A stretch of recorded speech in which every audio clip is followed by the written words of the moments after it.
Cumprimentamos todos os nossos amados irmãos e irmãs ouvintes da Palavra de Deus. Que a graça e a paz vos seja multiplicada. Estamos mais uma vez aqui na Cultura M680, a emissora por onde Deus tem dado para nós esta oportunidade de poder levar até a vós a mensagem precursora da segunda vinda de nosso Senhor Jesus Cristo. A mensagem que prepara os filhos de Deus na última era da igreja para o arrebatamento. Cristo prometeu que voltaria há 2000 anos atrás. E praticamente esses 2000 anos está terminando. Nós sabemos que a volta do Senhor estamos muito perto.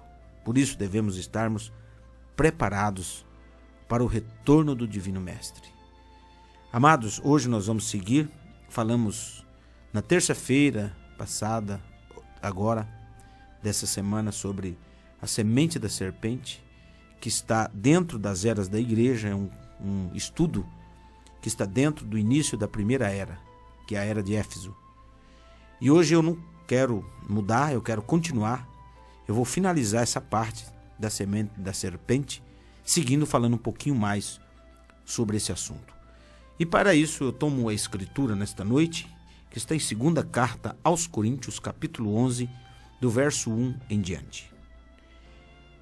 Está registrado desta forma: Oxalá me suportasseis um pouco na minha loucura, suportai-me, porém, ainda, porque estou zeloso de vós com zelo de Deus, porque vos tenho preparado para vos apresentar como uma virgem pura a um marido, a saber, a Cristo.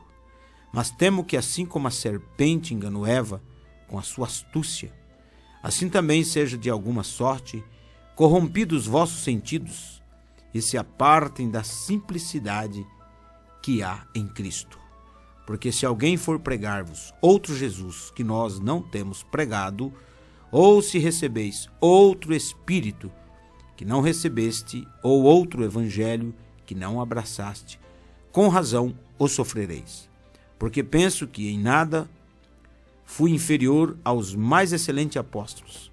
E se sou rude na palavra, não sou contudo na ciência, mas já em tudo nós temos feito conhecer totalmente entre vós.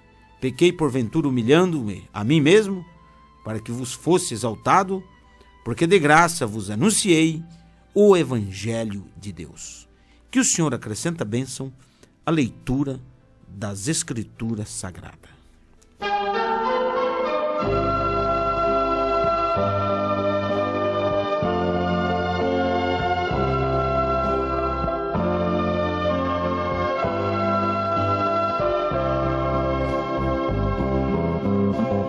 Senhor, atende a minha oração, necessitado e sofrendo estou. Guarda minha alma da tentação,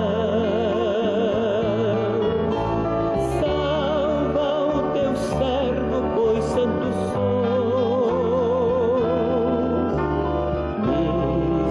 Misericórdia quero de ti, pois todo dia vivo a clamar. Dá-me alegria diante de ti, tu que estás sempre pronto a perdoar.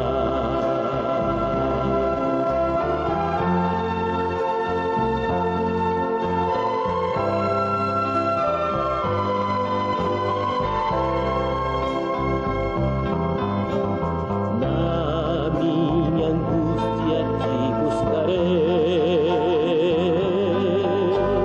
pois entre os deuses és o meu Deus. Em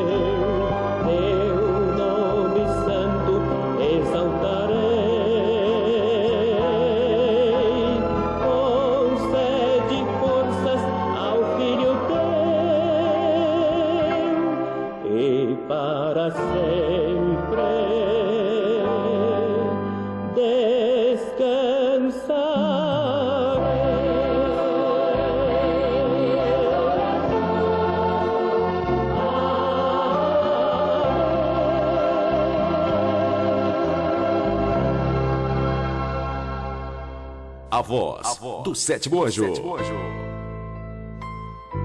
Muito bem, amados, nós estamos agradecidos pela escritura que lemos em Coríntios capítulo 11, onde Paulo fala: tenho que vos apresentar como uma virgem pura a um marido, a saber, a Cristo. Quando Paulo fala de virgindade, no segundo versículo ele diz: mas temo que assim como a serpente enganou Eva com a sua astúcia, Satanás ia corromper os vossos sentidos, quer dizer, outro engano, não é isso? Corromper os vossos sentidos para que apartassem da simplicidade que há em Cristo. Então, quando Paulo fala de virgindade, ele leva para o fato acontecido da serpente. O que aconteceu entre Eva, que era virgem, e a serpente, o qual nós já comentamos aqui na terça e na segunda. Mas agora nós vamos seguir para finalizar esta parte aqui, na primeira era da igreja de Éfeso, o qual está dentro do contexto da era, e eu não quero deixar isso para trás. Veja, temos chegado a este ponto. Deixe-me tentar consolidar seu pensamento sobre este assunto, para que você possa ver a necessidade de nossa discussão. Agora, a respeito da doutrina da semente da serpente, como tenho feito, nós começamos com o fato de que havia duas árvores no meio do jardim. Claro, a árvore da vida, que era Jesus, e a outra árvore, definitivamente, que era e é Satanás. Por causa daquilo que surgiu do fruto dessa árvore, agora, sabemos que ambas as árvores tinham uma relação com o homem, ou jamais teria sido colocadas lá. Tanto a árvore da vida, como a árvore da ciência do bem e do mal. Elas devem ter tido uma parte no plano e propósitos soberanos de Deus. No relacionamento delas com a espécie humana e com Ele próprio, ou jamais poderíamos imputar onisciência a Deus.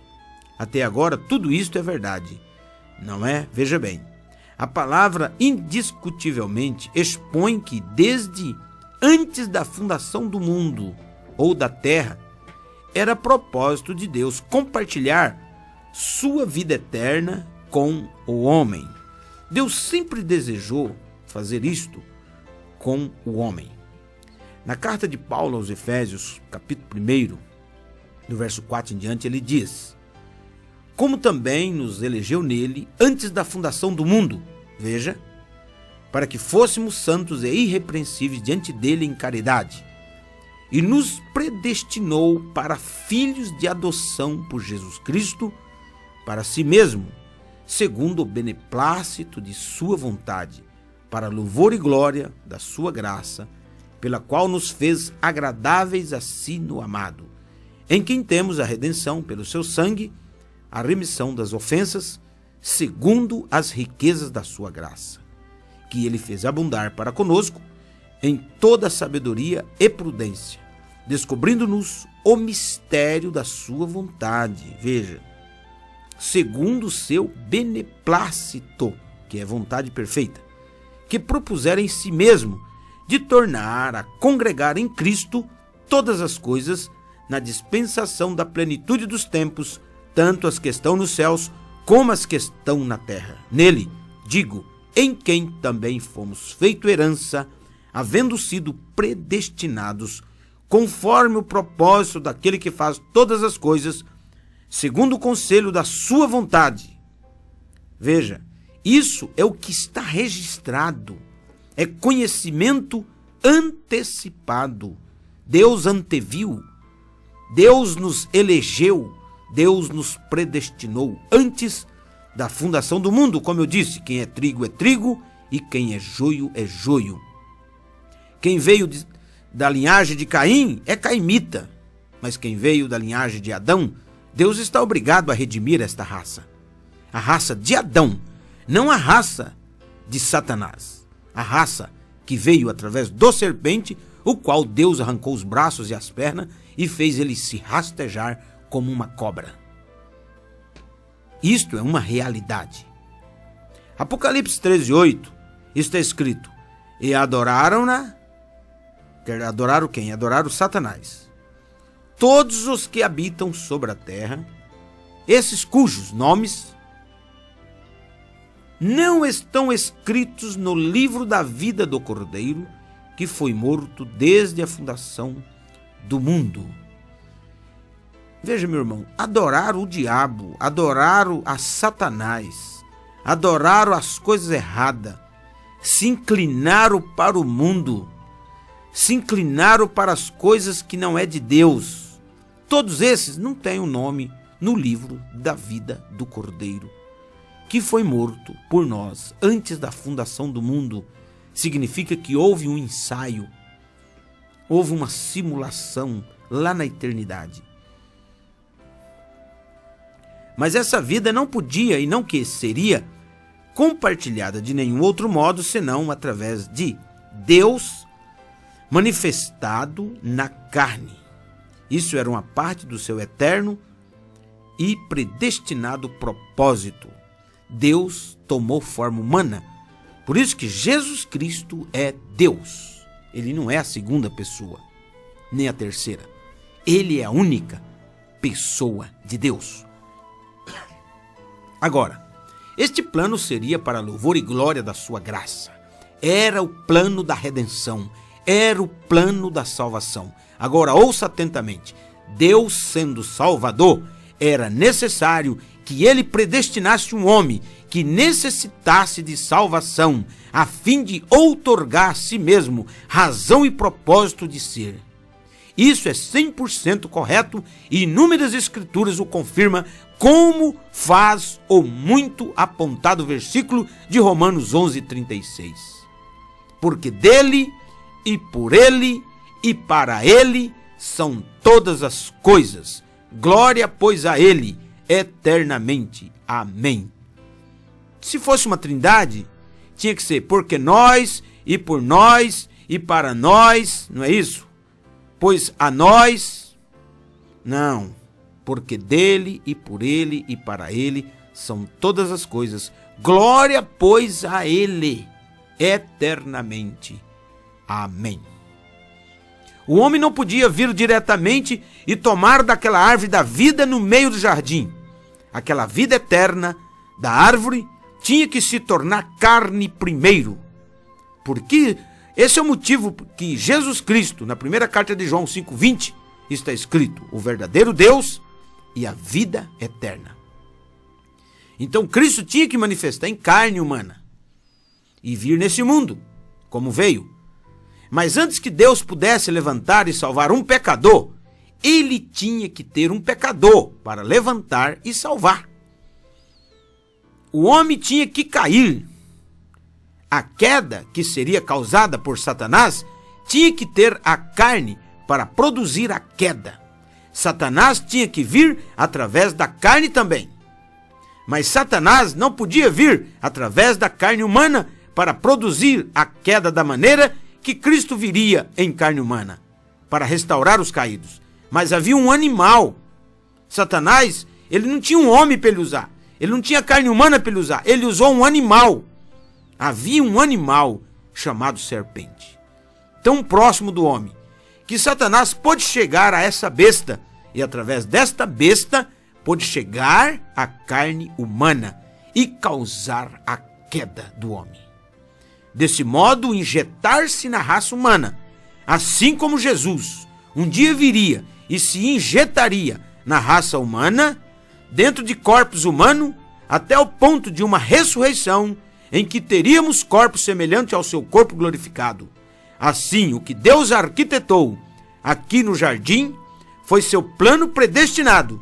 E quando Satanás ocasionou o que era necessário ao propósito de Deus, então o homem não pôde chegar à árvore da vida no jardim. Certamente que não. Não era tempo, porém um animal tinha causado a queda. Não tinha? Que a vida do animal seja derramada. Foi tomado o seu sangue, derramado, e então Deus teve comunhão com o homem novamente. Depois viria um dia quando Deus apareceria em carne, e por meio de sua humilhação, ele restauraria o homem caído e faria dele um participante desta vida eterna. Uma vez que você veja isto, pode compreender a semente da serpente e saber que não foi nenhuma maçã que Eva comeu. Não. Foi a degradação da humanidade pelo intermisturar-se de sementes. A mistura dos genes, das sementes. Aquele animal misturou a sua semente com Eva e deu Caim. E depois Adão veio e tomou Eva e nasceram gêmeos, Caim e Abel.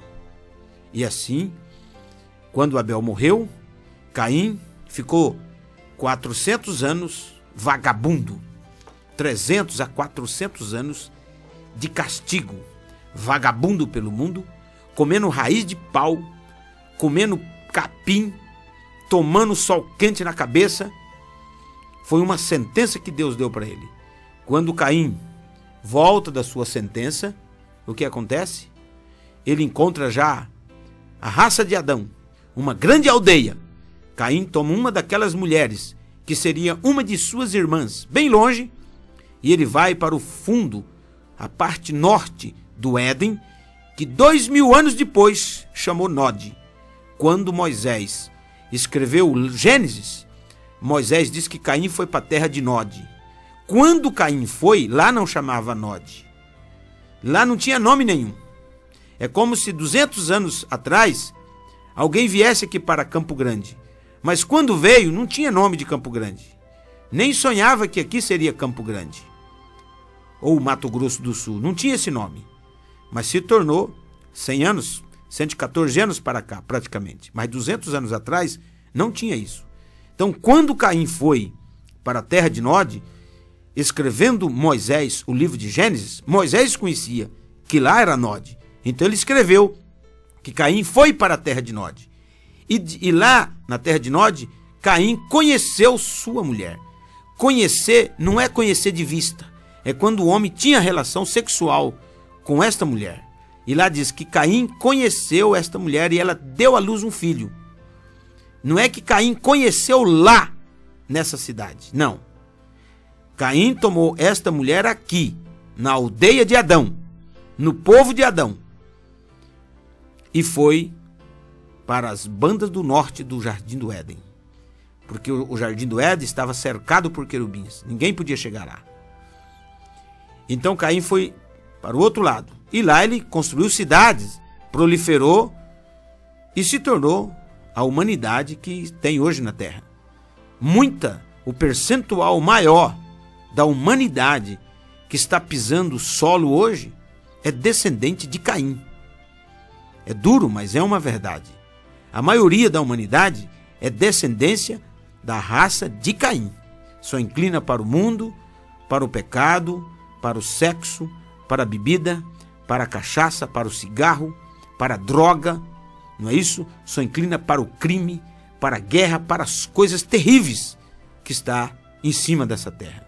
Eles não têm, muitos deles, ainda que são religiosos, mas eles são religiosos apenas por serem religiosos, como Caim era religioso, mas era uma semente errada. O joio é religioso. Então, meu irmão, e no emaranhado dessas raças, existem os descendentes de Adão, os filhos de Deus, que está misturado, que Cristo chamou de sal da terra e luz do mundo. Não é muita gente, não. É pouca gente. Então, meu irmão, seguindo mais um pouquinho. Agora, eu sei que ao responder uma pergunta, pode surgir uma outra. E as pessoas me perguntam, se Eva caiu assim, o que fez Adão para Deus lançar a culpa sobre Adão? Isso é simples. Veja bem, a palavra de Deus está estabelecida para sempre no céu.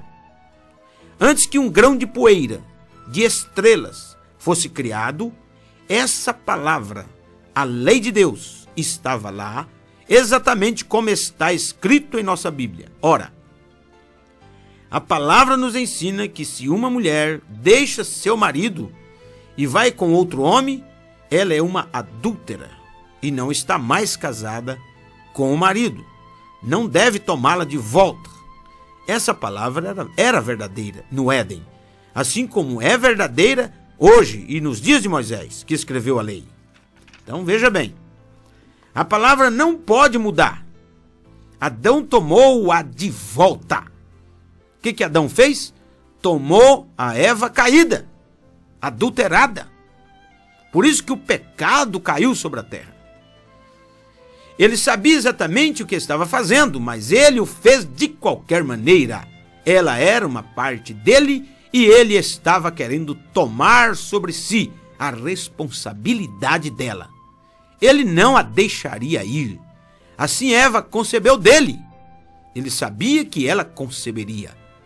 Ele sabia exatamente o que aconteceria à raça humana e ele vendeu a raça humana ao pecado para que pudesse ter Eva, porque ele a amava.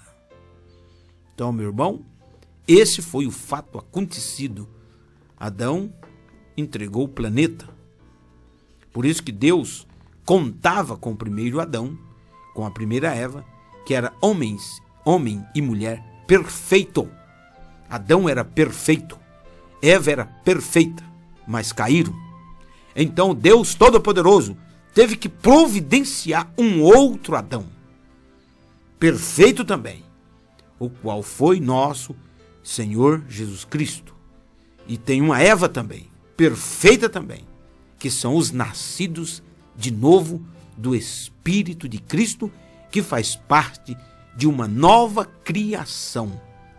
Deus está fazendo uma nova criação, porque essa primeira criação que veio de Adão e Eva, ela caiu e morreu. Todo homem, toda mulher, de acordo às Escrituras, todo homem e mulher que vem ao mundo, ele já vem julgado e condenado. Esta é uma realidade. O que ele deve fazer? Ele deve aceitar Jesus Cristo como seu Salvador, para ele nascer de novo. Porque por aquele primeiro nascimento, que veio pelo sexo, ele já veio morto. Em outra linguagem, ele já nasce morto. Então, para ter vida, ele precisa receber o Espírito Santo. Ele precisa receber Cristo, a vida do primeiro Adão, para que ele tenha vida. Aí ele nasce de novo. Por isso que Cristo disse em São João 3,3: necessário vos é nascer de novo. Se não nascer de novo, não pode entrar no reino dos céus, nem mesmo ver o reino do céu, quanto mais entrar lá. Então, meu irmão, Deus exige novo nascimento. Agora, assim aqueles dois filhos que nasceram, veja bem, filhos esses que seriam os progenitores da raça humana, que agora já estava poluída. E qual é o testemunho deles? Leia o testemunho em Judas 14, na epístola. Está escrito: destes profetizou também Enoque, o sétimo depois de Adão. Gênesis 5 falando. E o capítulo da genealogia de Enoque, ele dá essa genealogia assim: primeiro Adão, segundo Sete, terceiro Enos, quarto Quenã, quinto Maalael, sexto Jared e o sétimo Enoque. Você note bem que Caim não é mencionado. Por que Caim não é mencionado? A linhagem de Adão passa por Sete. Se Caim fosse filho de Adão, a lei dá direito de primogenitura, teria lhe dado direito à linhagem. Também deve ser notado cuidadosamente que em Gênesis 5,3 diz que Adão viveu 130 anos e gerou um filho à sua semelhança. Por que tem que falhar desta forma? Gerou um filho à sua semelhança, conforme a sua imagem. Precisa Moisés escrever isso? E chamou o nome desse filho Sete. Em nenhum lugar diz que Caim era a semelhança de Adão. Ele era a semelhança da serpente. Ele era uma besta. Ele era um monstro. Ele era Deus me perdoe. Eu não sei como que as pessoas não conseguem ver isso. Por que Moisés teve que marcar aqui que Adão gerou um filho segundo a sua semelhança, segundo a sua imagem? Porque o Caim não era. O Caim não era a imagem de Adão. Ele era a imagem da serpente. Ainda que o serpente Deus tinha transformado para rastejar. Mas o Caim não. O Caim continuou aquela vida, o qual deu lá na frente gigantes e Deus mandou dilúvio para acabar com aquela raça. Matou aquela raça afogado. Agora, vamos seguir aqui mais um pouquinho. Caim era a semelhança. Não, ele não era a semelhança de Adão. Embora ele tivesse que ser, ou se fosse seu filho, pois a lei de reprodução é enfática.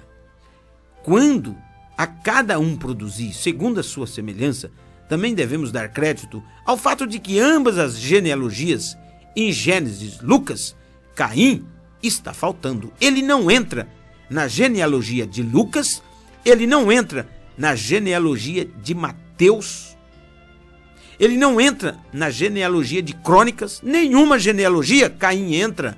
Eu pergunto, onde é que está Caim na Bíblia?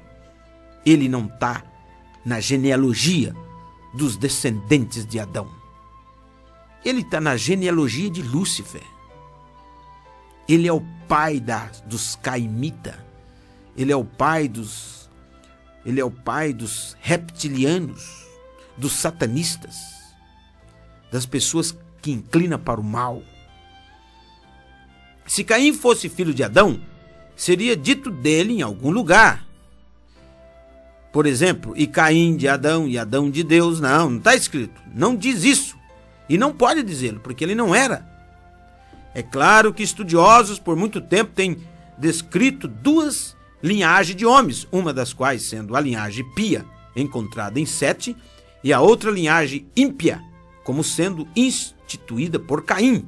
E é estranho, porém verdadeiro, que esses mesmos estudiosos jamais nos contaram como é que Caim era o tipo de pessoa que foi, enquanto que Abel e Sete eram da linhagem pia e espiritual. Efetivamente, Caim deveria ter sido espiritual e Abel menos espiritual. E Sete ainda mais assim. Continuando linhagem abaixo, porque cada geração seguinte sempre tem se afastado mais de Deus. Mas não, Caim surge tão maligno quanto nenhum homem jamais tem sido descrito, porque ele violentamente resistiu a Deus e à palavra. Ele discutiu com Deus. Era Satanás naquele homem, discutindo com Deus. Agora, o que se saiba é isto: a Escritura não brinca com palavras. O que quer que esteja testemunhado está lá para os olhos ungidos verem. Está lá com um propósito. Nesta palavra de Gênesis 3:20 está escrito: e chamou Adão o nome de sua mulher, de Eva, porquanto ela era a mãe de todos os viventes. Porém, nenhuma escritura jamais diz que Adão é o pai de todos os viventes. Somente Eva. Se não há esta conotação a ser colocada sobre Gênesis 3:20, por que seria mencionado que Eva é a mãe de todos e nenhuma palavra é dita acerca de Adão? O fato é que, embora Eva tenha sido a mãe de todos os viventes, Adão não foi o pai de todos os viventes. Então Adão não é pai dessa civilização caimita, dessa civilização que inclina para o mal. Você fala, mas que civilização? Essa civilização, meu irmão, minha irmã, que está em cima da terra, que só tem inspiração para o mal, só tem inspiração para as coisas malignas, para as coisas terrenas. Veja aí os atos da humanidade, o que tem acontecido nos nossos dias, a inclinação dos homens. Veja o faraó. O faraó, ele viu o poder de Deus e não creu. Ele não tinha coração para crer. Ainda que Deus endurecia, amolecia, mas o coração dele, como é livre-arbítrio, Deus esperava que ele pudesse, por livre-arbítrio, aceitar o evangelho. Ele viu os milagres de Deus, o faraó. Ele viu o mar vermelho ser aberto. Quando ele retorna lá no Egito, ele diz: o Deus dos hebreus é Deus. Porque o Deus dos egípcios não era Deus coisa nenhuma. Era só pedra, tijolo, pedra de barro, de gesso, de cobre, de ferro. Era só imagem de esculturas. E o faraó reconheceu que aquelas imagens não valiam nada. Ele diz: o Deus dos hebreus é Deus. Mas não aceitou. Não aceitou o Deus dos hebreus. E muitos poderíamos falar de Napoleão, de Hitler, não é isso? Poderíamos falar dos cientistas. A maioria dos cientistas conhece e sabe que Deus existe, mas nunca quiseram dar o braço. Nunca quiseram aceitar o evangelho. Eles estão num patamar muito alto. É a árvore da ciência, do bem e do mal. Olha essa civilização, olha essa ciência de hoje. Quanto mais o homem se inclina para ela, quanto mais estuda, quanto mais a era fica tecnológica, mais eles estão se matando. Gênesis 4:1 diz: Eva disse: alcancei do Senhor um varão. Ela não reconheceu em Adão a paternidade de Caim. Veja, mas em Gênesis 4:25 ela diz: porque disse ela, Deus me concedeu, veja, outra semente em lugar de Abel, porquanto Caim o matou. Veja, Deus me concedeu outra semente. Então Deus disse que colocarei inimizade entre a semente da serpente e a semente da mulher. E a Eva fala, Deus me concedeu outra semente. Gênesis 4:25. Em lugar de Abel, porquanto Caim o matou. Ela não diz que Deus lhe tinha dado outra semente. Isso teria sido Cristo. Porque ele foi dado, este filho Sete, foi concedido em lugar do Abel. Ela reconheceu seu filho que veio através de Adão. Ela teve outro sexo com Adão e veio o Sete. E eu vou dizer uma coisa para vocês. Vocês que estão me ouvindo, vocês homens que são carnais, que não aguentam passar uma noite sem a esposa, sem mulheres, não é isso?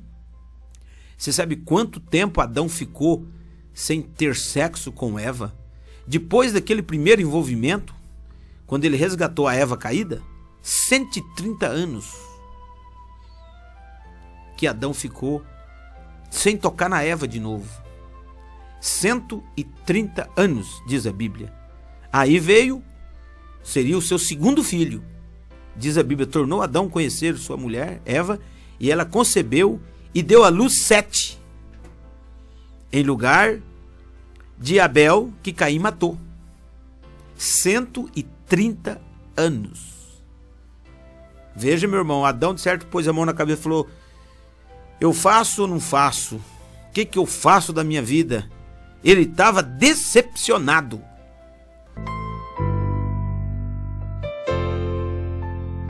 Gênesis 4:1, Eva disse, alcancei do Senhor um varão.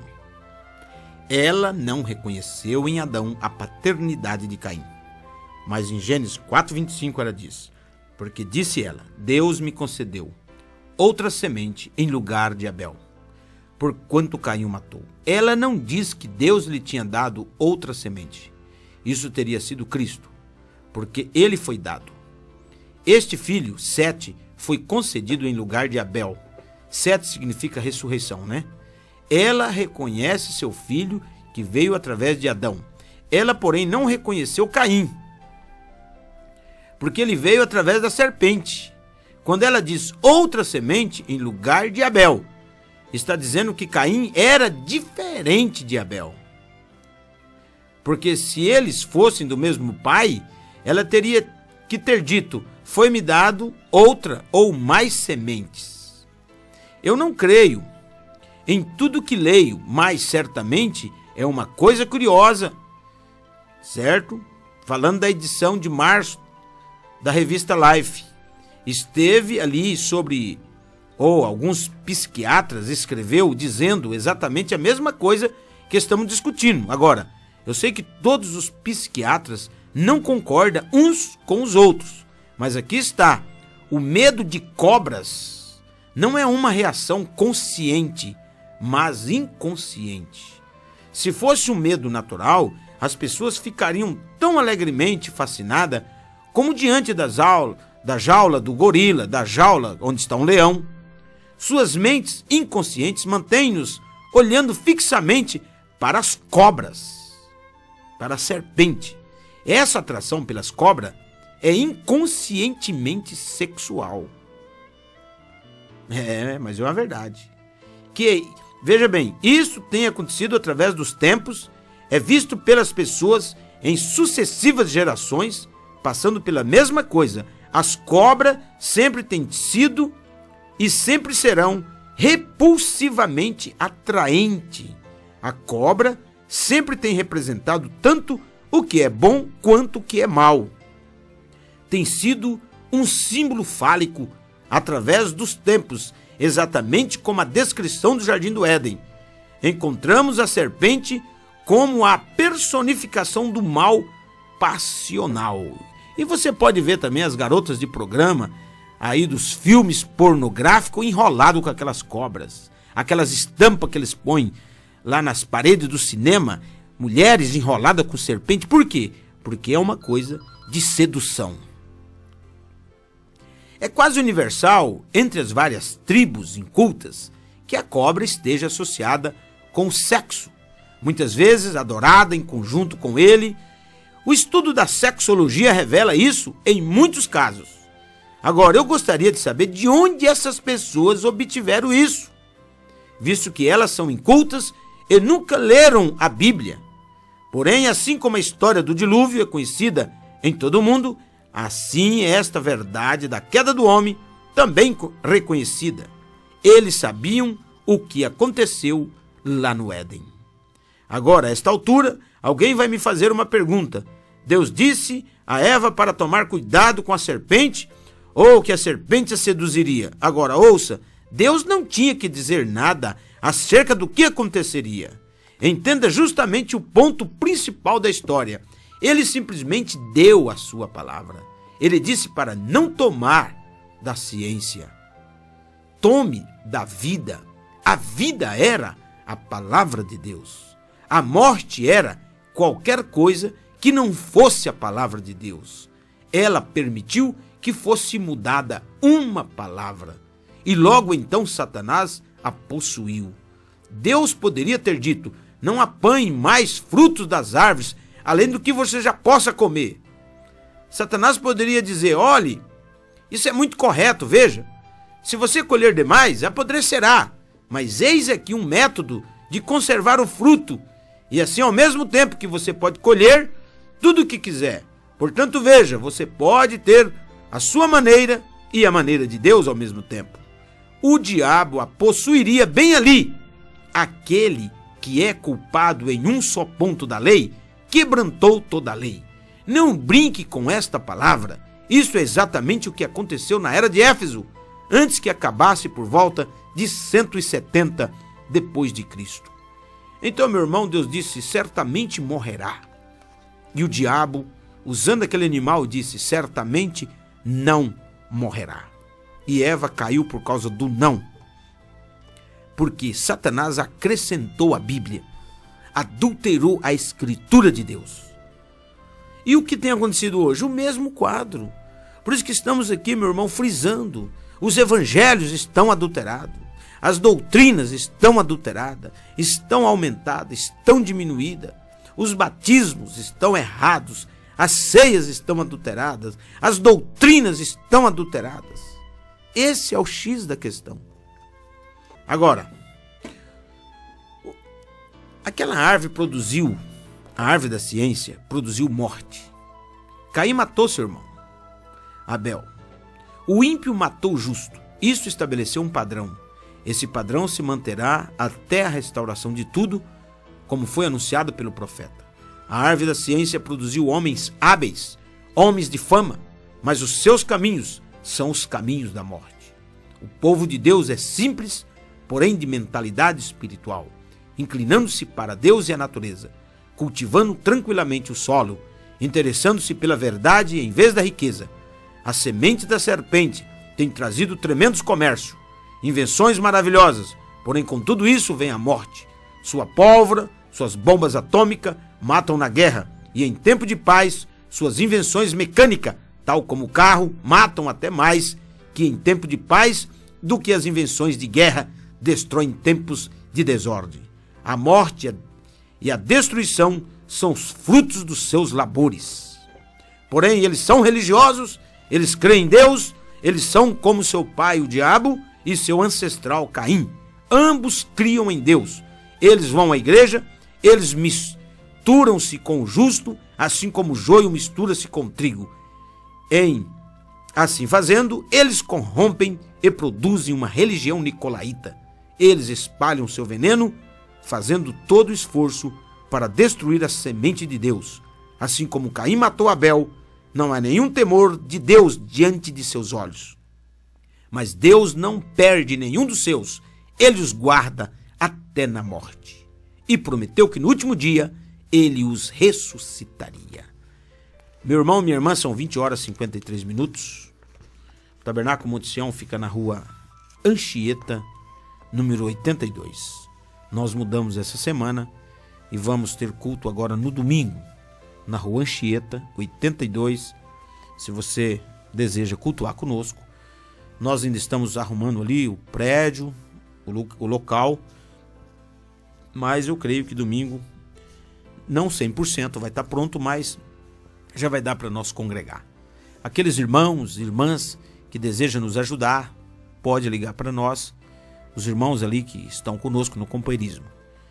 E os demais que queiram também nos ajudar no programa de rádio aqui, A Voz do Sétimo Anjo, que quiser ajudar com oferta, com o seu dízimo, aquilo que Deus pôs no seu coração, nós também recebemos de coração.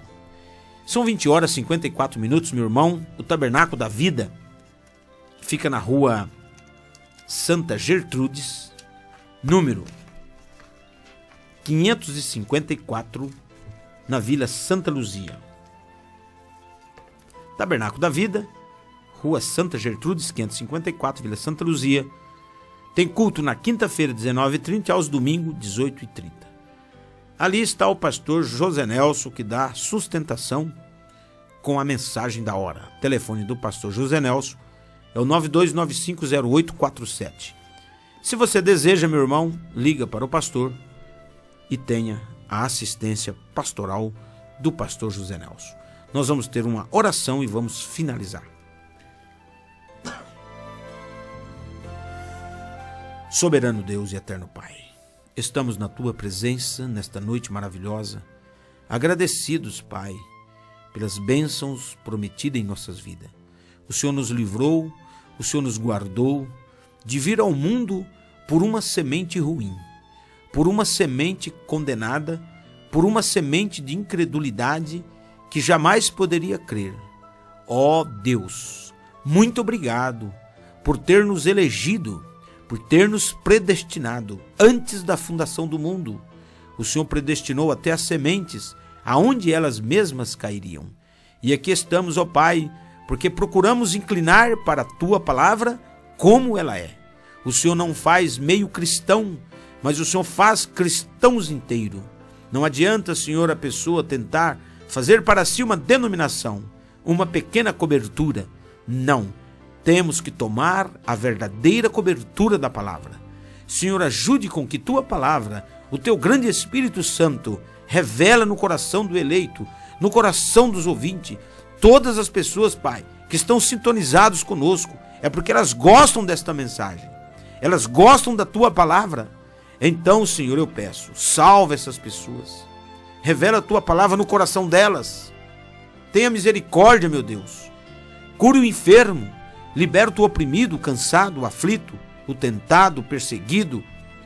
Ajude os lares, as famílias. Quantas lutas dentro de casa, quantas dificuldades dentro de casa. Tira a contenda, Senhor. Tira, Senhor, as razões. Tira os afetos das pessoas, um para o outro. Mas que tenha afeto com a palavra em primeiro lugar. Porque muitas vezes os afetos estragam, as razões estragam. Quantos divórcios há por causa de razões? Um não quer ceder o direito para o outro. Senhor, salva as famílias. Ajude as crianças nas escolas. Ajude, Senhor, os adolescentes. Tanta briga na escola. Tanto problema nas escolas. Pai, abençoe Teus filhos que nos ligaram. Abençoe o irmão Ademir Vicente, sua esposa. Abençoe a irmã Elza. Abençoe, Senhor, a irmã Tereza. Senhor, o irmão Fernando. Senhor, irmão Marcos, irmão Paulo, irmão José, irmão Pedro. Senhor, abençoe todos os Teus filhos, irmão Nelson, que nos liga. Senhor, todos os irmãos que estão ligados no ministério da voz do sétimo anjo, onde eles estiverem, que tua bênção seja derramada, Pai. Eu entrego em tuas mãos, Pai. E também, Pai Santo, essas pessoas que estão enfrentando lutas, Senhor, aqueles que estão nos hospitais, tenha misericórdia, Senhor, de saúde, de graça, abençoa as mãos dos médicos ali, a medicação, Senhor, tenha misericórdia dessas pessoas. Te pedimos e te agradecemos, Pai, tudo isso, em nome do Senhor Jesus Cristo, o mesmo ontem, hoje e eternamente. Amém.